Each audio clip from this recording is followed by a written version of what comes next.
21 그리고 70. 오늘 이 숫자들이 화제가 됐습니다. 윤석열 대통령 직무수행에 대한 긍정평가가 21%로 취임 이후 최저치를 기록한 건데요. 대구 경북에서는 물론이고 70대 이상에서도 고전했습니다. 반면 부정평가는 70%로 최고치였죠. 총선 참패 이후 대통령이 직접 저부터 바뀌겠다고 했는데도 긍정평가는 계속 떨어지는 이유, 구승은 기자가 분석했습니다. 21%, 긍정평가 20% 선을 간신히 넘긴 수치인데요. 일주일 전과 비교해보면 3%포인트 하락했습니다. 부정평가는 70%인데요. 역시 일주일 전보다 3%포인트 올라갔습니다. 지역별 지지율을 보겠습니다.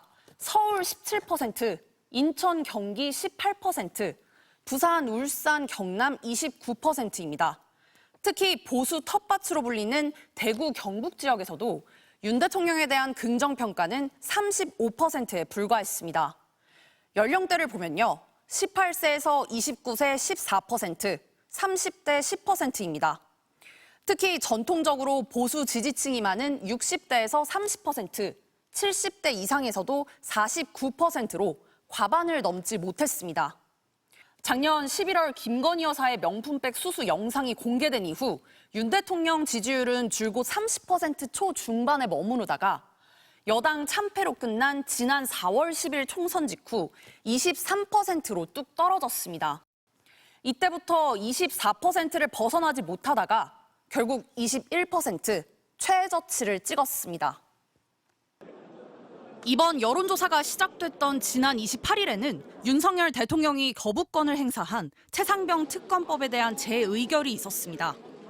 여당인 국민의힘이 무더기 반대표를 던지면서 특검법은 부결됐습니다. 또 같은 날 윤 대통령과 이종섭 전 국방장관의 통화 사실이 공개되면서 큰 파장이 일었는데요. 이런 일들이 지지율 하락에 영향을 끼친 것으로 보입니다. 윤 대통령의 직무 수행을 긍정평가한 이유로는 의대 정원 확대가 14%, 외교 13%, 국방, 안보와 전반적으로 잘한다 등이 4% 순이었습니다. 잘 모르겠다와 답변을 거부한 비율이 27%로 가장 많았습니다. 오늘 조사는 지난 28일부터 30일까지 사흘 동안 전국에서 1,001명을 대상으로 실시됐습니다. MBC 뉴스 구승은입니다.